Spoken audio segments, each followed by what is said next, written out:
Auzubillahiminash-shaytanir-rajim. Bismillahir-rahmanir-rahim. I am Arif Akhtar Azam, lecturer in physics, government degree, Science and Commerce College, Gulshan Iqbal, Block 7. Today my topic is from class BSc Part 1, Physics, and I have chosen the topic which is relative to important topic for learning and for understanding, especially for the student and all those who are teaching as well. My topic is related to force and applications of Newton law of motion.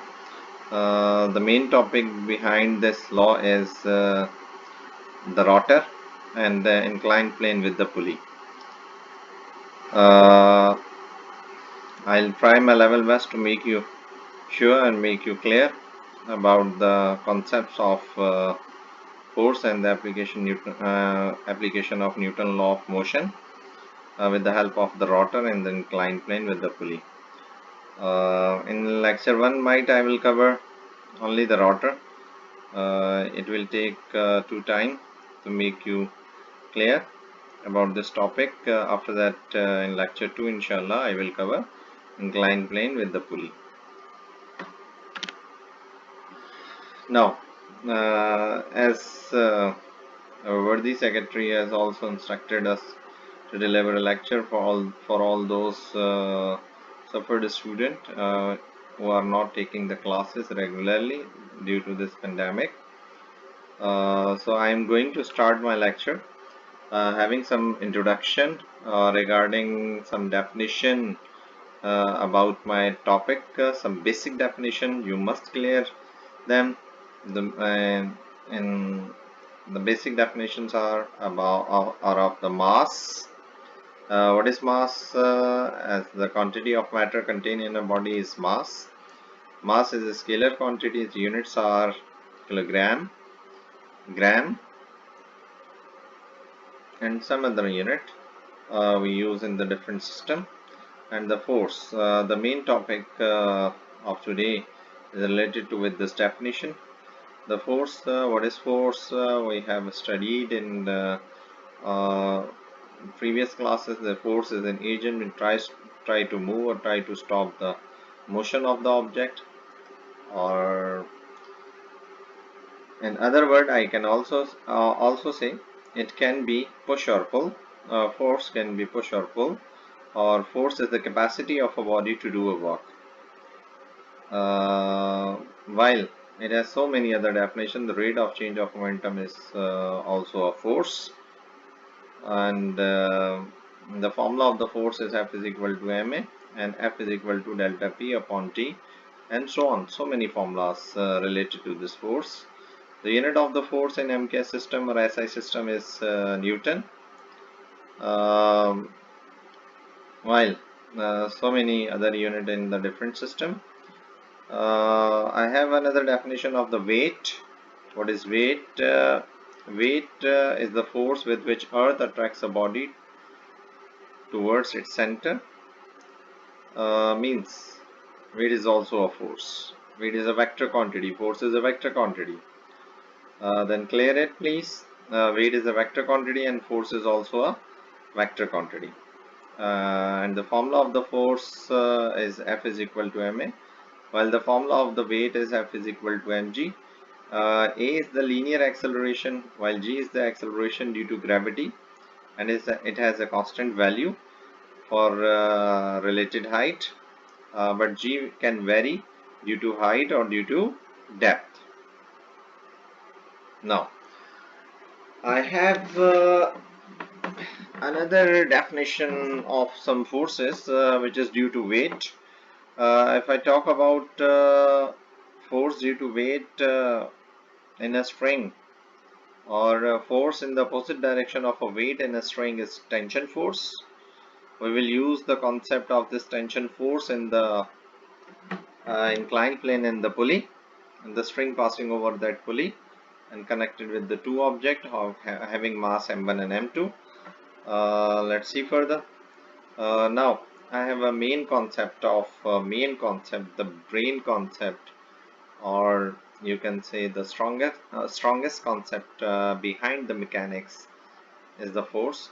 Uh, I'm trying to clear the concept of my student related to the forces. What are the forces? What are the types of forces? How we relate them? How can we differentiate one force to another force? Just I'm trying.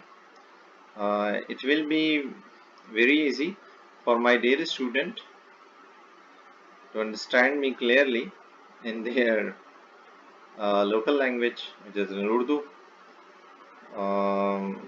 It's a pretty smart way to teach in English, but we have to facilitate the student, and in my idea, it will be very easy to teach in Urdu. So I will try in Urdu and English both, or might be. I have written some English in my lecture, but I will try in Urdu. Inshallah, let's see. Forces, classification of forces. Firstly, I'm classifying the force with respect to the magnitude. We have different type of forces with respect to the magnitude. Number one, non-constant force. Non-constant force is also known as is also called as a variable force, and we have a different example of the non-constant force, or the type of the non-constant force. Number one, non-constant force is according to time dependent non-constant force. Number two, displacement dependent time force, displacement dependent non-constant force. Number three, velocity dependent non-constant force. And the example of the time dependent force is the brake force of an automobile. When you apply the brake, it takes a time. The maximum time it will take, the vehicle will stop. And the displacement dependent non-constant force is the example of the spring force or the elastic restoring force. When you hang the greater mass, the spring will stretch more and it will displace more, and it will store an energy in it more, and it need more elastic restoring force to come to its initial state. Third one is the velocity dependent force, which is the drag force.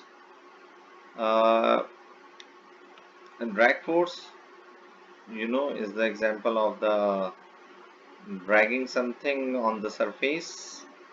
It is also the type of the friction force. Now I'm continuously trying to talk in English. Let's try to come at the side of the Urdu. Constant force. What do you mean by the constant force? I have a picture to clear you the constant force.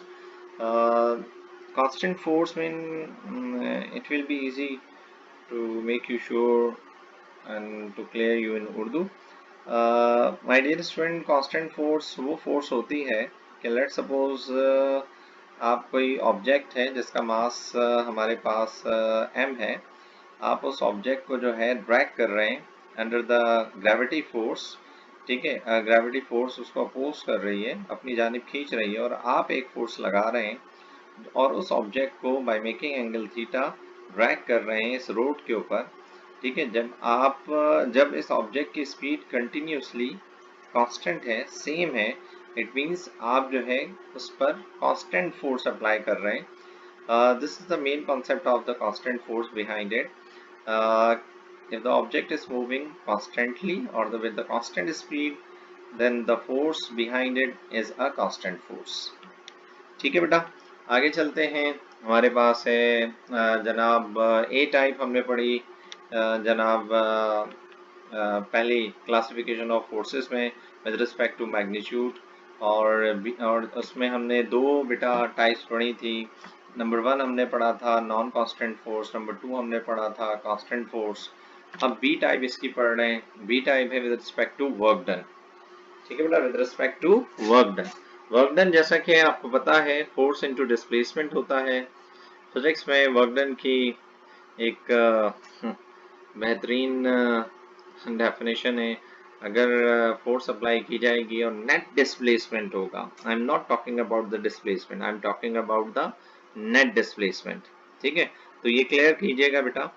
अगर body net displacement रखेगी it means work done होगा, it means work done होगा, ये ध्यान में रखिएगा। अगर net displacement नहीं है वर्क डन भी नहीं होगा। तो हम यहाँ पर बात कर रहे हैं नेट डिस्प्लेसमेंट की। ठीक है, तो मैं यहाँ पर बी टाइप बताने जा रहा हूँ with respect to work done. With respect to work done मेरे पास मजीद कैटेगरी है।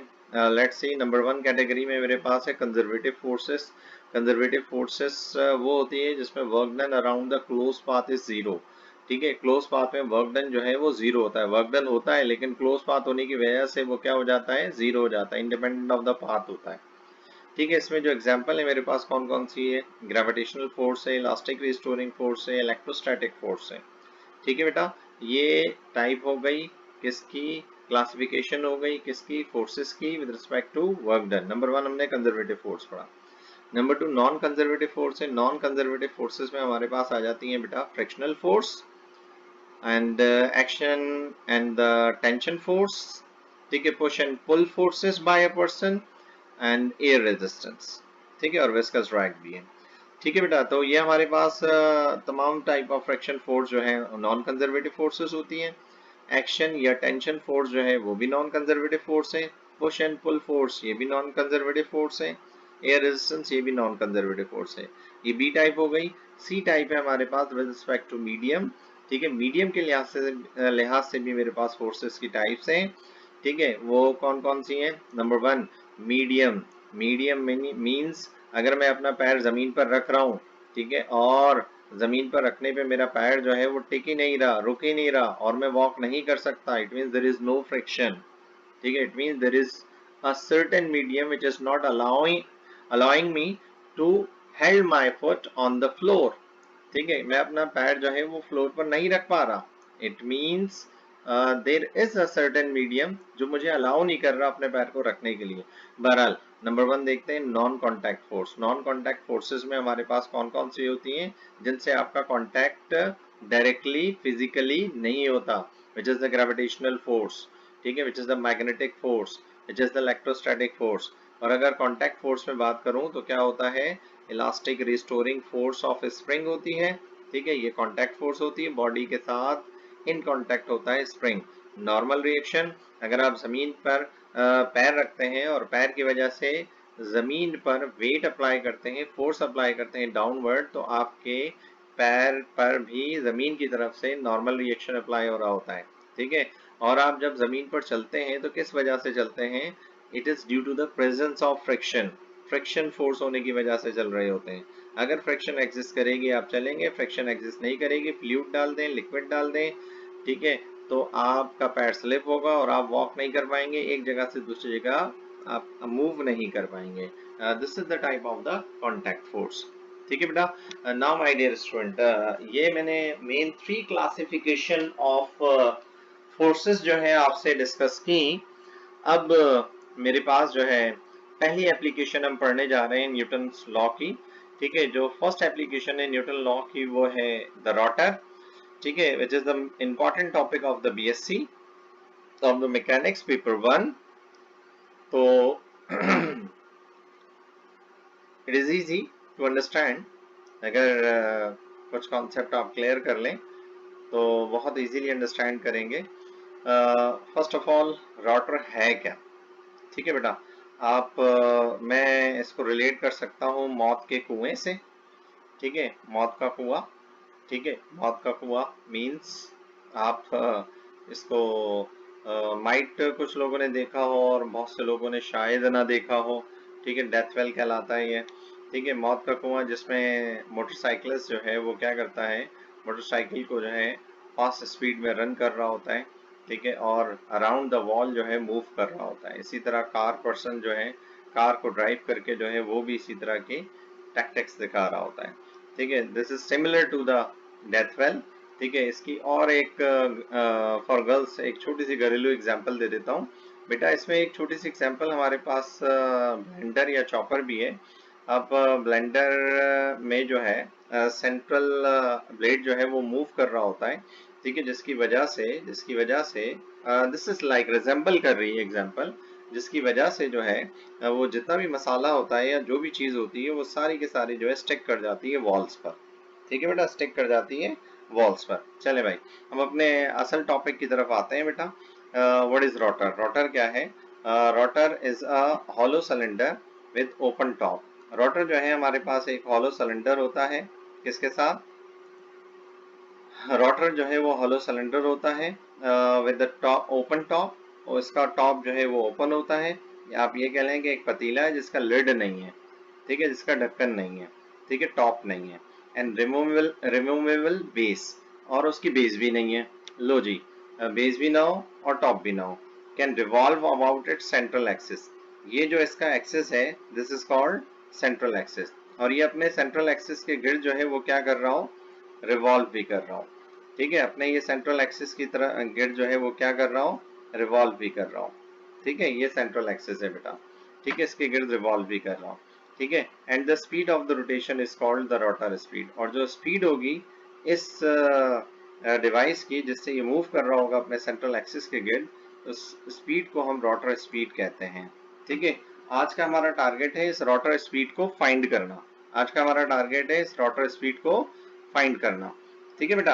आइए इस रोटर स्पीड को फाइंड करते हैं। कुछ आप इधर फोर्सेस देख रहे होंगे, ठीक है, दिस इज नॉर्मल रिएक्शन, और ये पर्सन जो है वॉल के साथ स्टिक हुआ हुआ है, तो इसकी वजह से जो है एक फोर्स प्रोड्यूस होगी नॉर्मल रिएक्शन की वजह से, विच is the type of the centripetal force you can say, ठीक है, और इसका वेट जो है वो डाउनवर्ड है। This is F G which is equal to mg। इसका मतलब है कि फोर्स को जो अपोज कर रहा है वो कौन कर रहा है? Force of friction. अगर इस वॉल के अंदर फ्रिक्शन होगी और इसका वेट डाउनवर्ड होगा तो फ्रिक्शन उसको अपोज कर रहा होगा और बैलेंस कर रहा होगा। बैलेंस करने की वजह से ये पर्सन जो है स्टिक रहेगा किसके अंदर? इस रोटर के अंदर, और रोटर घूमता रहेगा, पर्सन अपना स्टैटिक रेस्ट में रहेगा, इक्विलिब्रियम की कंडीशन में रहेगा। It means that all the forces are acting along x and all the forces are acting along y must be zero। दोनों क्या होनी चाहिए बेटा? जीरो होनी चाहिए। तो मेन थीम मैंने आपको बता दिया। इसमें अब जरा हम फॉर्मेलिटी पूरी कर लेते हैं जो लिखना लाजमी है हमारे पास, ठीक है। अगर दिमाग में और कॉपी पे ना लिखें तब भी मार्क्स नहीं मिलेंगे बेटा, ठीक है। दिमाग में और कॉपी पे लिख कर आ जाएं और बेहतरीन लिख कर आ जाएं तो मार्क्स मिलेंगे। This is our system. तो प्लीज़ जो दिमाग में हो लिखिएगा लाजमी। Consider an object. ऑब्जेक्ट में आप कोई भी ऑब्जेक्ट, मैन भी ले सकते हैं, वुमेन भी ले सकते हैं, बूढ़ा भी ले सकते हैं, बूढ़ी भी ले सकते हैं, कोई भी ऑब्जेक्ट ले सकते हैं। Of mass m is standing at the base and in contact with the wall of the rotor। ठीक है, कांटेक्ट में है यानी जुड़ी हुई है, के साथ चिपकी हुई है, किसके साथ? रोटर की वॉल के साथ। The coefficient of static friction between the wall and the object is mu s। जो कोफिशिएंट ऑफ स्टैटिक फ्रिक्शन है वॉल और ऑब्जेक्ट के साथ वो क्या है बेटा? म्यू एस है। The speed required for the rotor to stop object falling down when the base is removed is V S. और वो स्पीड जनाब होता क्या है? स्टार्टिंग में होता क्या है कि बेटा ये रोटर का जो बेस है वो लगी हुई होती है, एक दरवाज़ा होता है इस रोटर के अंदर, उधर से पर्सन को इन किया जाता है, पर्सन जाकर खड़ा होता है इस रोटर की वॉल के साथ, ठीक है। और रोटर को घुमाने से पहले, रोटर को जब एक स्पेसिफिक स्पीड के साथ घुमाया जाता है तो उस दौरान इसका बेस रिमूव कर दिया जाता है, और बेस रिमूव करने की करते ही ये पर्सन नीचे नहीं गिरता। क्यों नहीं गिरता? क्योंकि उस रोटर की स्पीड vs होती है जो उसको बैलेंस कर रही होती है ना गिरने से, ठीक है बेटा, ना गिरने से। आइए कुछ हम बात कर लेते हैं जनाब इस रोटर की स्पीड निकालने के लिए फोर्सेस की। तो इक्विलिब्रियम कंडीशन लगाते हैं along X axis and along Y axis. तो पहले बात कर रहे हैं अलोंग एक्स एक्सिस। तो अलोंग एक्स एक्सिस में तमाम सम ऑफ फोर्स जो है एक्ट कर रही है अलोंग एक्स एक्सिस, वो आपके पास बराबर है किसके? माइनस एन के, ठीक है। Minus N stand for the here R और the normal force, the normal force, the reaction force or the normal force। ठीक है। Summation of F of X जो है वो बराबर है किसके, माइनस एफ सी के, यानी सेंटीपिटल फोर्स के। ठीक है बेटा, यानी सेंटीपिटल फोर्स के। ठीक, और ये बराबर है माइनस एम ए सी के, और यही सेंटीपिटल फोर्स का जो फॉर्मूला होता है minus M V square upon R होता है। ठीक है, और ये जो बेस में आर लिखा हुआ है, ये आर का मतलब है नॉर्मल रिएक्शन। ठीक है, तो ये V square M V square upon R, इन दोनों फोर्सेस को जब हम कंपेयर करेंगे तो हमारे पास जो फोर्स आएगी वो क्या आएगी बेटा, फाइनली जो इक्वेशन आएगी वो क्या आएगी, minus M V square upon R is equal to minus N. तो माइनस से ये माइनस कैंसिल कर दीजिएगा। आगे हम देखते हैं, जो कंसीडर करते हैं forces along the Y axis. ठीक है, जो फोर्सेस लग रही हैं कहाँ पर, वाई एक्सिस पर। मेरे बच्चा, वाई एक्सिस पे कौन सी फोर्सेस लग रही हैं, weight of the body and the friction force it is sticking to the wall. ठीक है, अब इधर देख सकते हैं हम, sum of F of Y जो है वो किसके बराबर है, एफ एस माइनस डब्ल्यू के। ठीक है, एफ एस माइनस डब्ल्यू के क्या मतलब है, ये हमने नेट फोर्स निकाल ली है, या sum of all forces acting on Y निकाल लिया है। इसका मतलब क्या है बेटा, इसको जरा समझ लेते हैं। अगर वेट ज्यादा होगा, अगर वेट ज्यादा होगा तो बॉडी जो है फॉल कर जाएगी। अगर फ्रिक्शन आपके पास ज्यादा हो और वेट कम हो तो बॉडी जो है वो स्टिक रहेगी, नॉट ऊपर जाएगी, स्टिक रहेगी। ठीक है, फर्दर देखते हैं इस इक्वेशन को। ठीक है, यहाँ पर since the object is not moving in vertically, जैसा कि मैंने कहा कि ऑब्जेक्ट जो है वो ऊपर, पहले ही कह दिया था मैंने कि ऑब्जेक्ट ऊपर नहीं जा रहा। जब नहीं जा रहा तो सम ऑफ एफ ऑफ वाई जो है वो किसके बराबर है बेटा, जीरो के बराबर है। जब ये जीरो के बराबर है, ब्रिंग दिस डब्ल्यू हेयर, तो डब्ल्यू इधर आने पर क्या बन जाएगा, W is equal to F S हो जाएगा। और W किसके बराबर होता है बेटा, W बराबर होता है किसके, mg के। नेक्स्ट स्टेप में हम इसे इधर ला रहे हैं, नो प्रॉब्लम। तो इधर आ गया माइनस एम जी, इधर आकर प्लस एम जी हो गया। और फ्रिक्शन बराबर होता है, फ्रिक्शन बराबर होता है आपके पास किसके, ये फ्रिक्शन फोर्स जो है किसके बराबर होती है, कोफिशिएंट ऑफ फ्रिक्शन और नॉर्मल रिएक्शन के। ठीक है, अब ये है आपके पास स्टैटिक फ्रिक्शन जो बॉडी को रेस्ट में रखी हुई है। तो हमारे पास जो कोफिशिएंट मिलेगा वो कोफिशिएंट ऑफ स्टैटिक फ्रिक्शन होगा, and N is the normal reaction. ये हमारे पास थर्ड इक्वेशन आ गई। एक हमारे पास मेन इक्वेशन ये थी और एक इक्वेशन आपके पास ये हो गई। ठीक है, अब इससे हमने एक्चुअली निकालना है रोटर की स्पीड को। निकालने के लिए हमने कंपैरिजन किया, कंपैरिजन कर सकते हैं या रेशो ले सकते हैं, बात एक ही है, सम या डिफरेंस ले सकते हैं, बात एक ही है। बहुत सारे तरीके होते हैं इक्वेशन को सॉल्व करने के। हमने यहाँ पर रेशो ले लिया है, जो प्रीवियसली मैंने इस इक्वेशन 2 को मार्क किया था और इस इक्वेशन 3 को मार्क किया था। लेफ्ट साइड को लेफ्ट साइड से, राइट साइड को राइट साइड से रेशो लिया है। लेट्स सी, ये माइनस से ये माइनस कैंसिल हो गया, मैंने बहरहाल उधर नहीं किया था तो इधर भी रख दिया वैसे ही। M V square over R और ओवर एम जी, एम से एम कैंसिल हो गया, और N over mu S into N, N से एन कैंसिल हो गया। ठीक है, तो बचा क्या, V square over R G into one upon, यहाँ पे आपके पास वन बचा। ठीक है बेटा, वन अपॉन म्यू एस। ठीक है, हमें चाहिए वेलोसिटी। ठीक है, दिस इज लीनियर वेलोसिटी, तो V square is equal to R G divide से ऊपर किस में ले गए, मल्टीप्लाई में। ठीक है बेटा, यहाँ पर मजीद इक्वेशन को देखते हैं। हमें पता है हमारे पास रिलेशन होता है लीनियर वेलोसिटी और एंगुलर वेलोसिटी का, omega is the angular velocity. ठीक है, वो relation v is equal to R omega होता है। यहाँ पर v is equal to R omega को मैनिपुलेट करें, प्रीवियस इक्वेशन में आपको दिखा देता हूँ।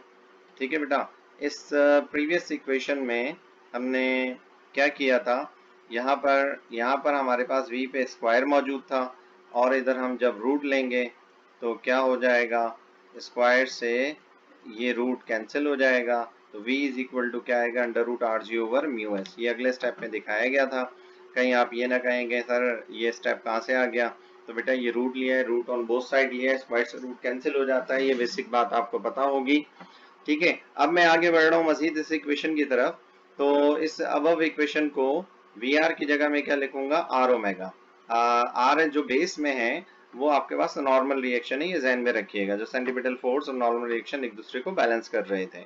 ठीक है, दिस इज नथिंग। ठीक, तो आर ओमेगा हमने बेटा यहाँ पर प्लेस कर दिया, किसकी जगह, वी की जगह, और मुझे ओमेगा चाहिए which is angular speed, R divide में ले जाऊंगा। अगर आर यहाँ पर डिवाइड में आएगा तो ये ज़रा जहन में रखिएगा, मैं इसको इधर लिख देता हूँ,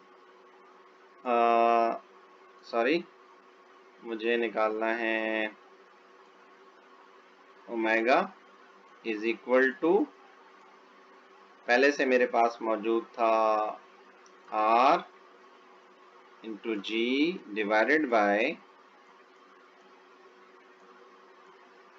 म्यू एस इंटू, और ये बाहर मेरे पास आ गया था 1/r। तो मेरे बच्चा इस r की जगह मैं 2 टाइम्स लिख सकता हूँ क्या, under root R into under root R, और आपके पास ये जो एक इधर दो अगर r आ जाएंगे, let suppose under root R into under root R, तो एक अंडर रूट आर से एक अंडर रूट आर क्या हो जाएगा, कैंसिल हो जाएगा, और एक अंडर रूट आर जो है इधर मल्टीप्लाई हो जाएगा, तो मेरे पास ये फाइनल इक्वेशन बचेगी, क्या बचेगी बेटा, omega is equal to under root G over R into mu S, R into mu S, coefficient of static friction. There is no mass over here, remember. अब मोटा आदमी हो, पतला आदमी हो, पतला लड़का हो, मोटा लड़का हो, भारी भरकम हो, मास इंडिपेंडेंट है ये रोटर की स्पीड, मास इंडिपेंडेंट है ये रोटर की स्पीड, माइंड इट। ठीक है, जनाब मास पे डिपेंड नहीं कर रहा, डिपेंड कर रहा है कोफिशिएंट ऑफ फ्रिक्शन पर और नॉर्मल रिएक्शन पर। ठीक है, कोफिशिएंट ऑफ फ्रिक्शन पर और नॉर्मल रिएक्शन पर। आइए कुछ कंक्लूजन्स देखते हैं, मैं अपने इस टॉपिक को बेटा एंडिंग की तरफ लेकर जा रहा हूँ। We have some conclusion behind this rotor, कि हमने क्या सीखा आज इस रोटर को पढ़कर। तो बेटा यहाँ पर ये बात हमने अंडरस्टैंड की, the rotation speed is independent of the object मास। ठीक है, कि जो रोटेशन स्पीड है वो इंडिपेंडेंट है किसके बेटा, ऑब्जेक्ट मास के, और जितना ज्यादा कोफिशिएंट ऑफ फ्रिक्शन होगा, less the speed required to stand the object from falling. वो ऑब्जेक्ट जो स्टिक होकर खड़ा हुआ था रोटर की वॉल के साथ, उसको कम स्पीड चाहिए होगी स्टेबल होने के लिए, कि वो ना गिरे, बेस ना हो तो ना गिरे। अगर कोफिशिएंट ऑफ स्टैटिक फ्रिक्शन ज्यादा होगा, ये ध्यान में रखिएगा, कोफिशिएंट ऑफ स्टैटिक फ्रिक्शन ज्यादा होगा तो ऑब्जेक्ट को बहुत कम स्पीड चाहिए होगी रोटर की वॉल के साथ स्टिक रहकर ना गिरने के लिए। ठीक है बेटा, इसका मतलब ये है, अगर आपने दुश्मनी निकालनी है तो रोटर की वॉल के साथ जो है आप ग्लिसरीन वगैरह कोई ऑयली कोई भी चीज जो है आप उधर अप्लाई कर दें और पर्सन को कहीं खड़े हो जाओ, रोटर घूमना शुरू होगा, तो पर्सन को कोफिशिएंट ऑफ स्टैटिक फ्रिक्शन कम मिलेगा और वो स्टेबल नहीं कर पाएगा, और फिर वो रोटर से शायद नीचे गिर जाए और जख्मी हो जाए और बचे ना। आई डोंट नो क्या हो, अल्लाह खैर करे। आगे देखते हैं, normal reaction depending on the speed of the rotor. Normal reaction जो है वो रोटर की स्पीड पे डिपेंड कर रहा है, ये ध्यान में रखिएगा। नॉर्मल रिएक्शन रोटर की स्पीड पे डिपेंड कर रहा है, वेट पे डिपेंड नहीं कर रहा। आगे मैंने लिखा है and independent of the weight of the object, weight के इंडिपेंडेंट है। अभी तक आप पढ़ते हुए आए जनाब, ये लॉजिक यहाँ पर क्लियर कीजिएगा कि वेट जो है नॉर्मल रिएक्शन के पैरेलल होता है, ठीक है, और या अपोजिट होता है। ठीक है, यहाँ पर रोटर ये बात क्लियर कर रहा है कि वेट जो है वो नॉर्मल रिएक्शन के पैरेलल नहीं है, अपोजिट नहीं है। ठीक है, और क्या है, परपेंडिकुलर है। मेरे नेक्स्ट पॉइंट में ये बात क्लियर हो जाएगी आपको। Normal reaction is acting perpendicular to the weight of the object, कि नॉर्मल रिएक्शन जो है वो एक्ट कर रहा है perpendicularly weight of the object के। मींस अगर मैं थोड़ा सा याद दिला दूं, ये हमारे पास पर्सन था, ठीक है, जो स्टिक होके खड़ा हुआ था इस रोटर की वॉल के साथ।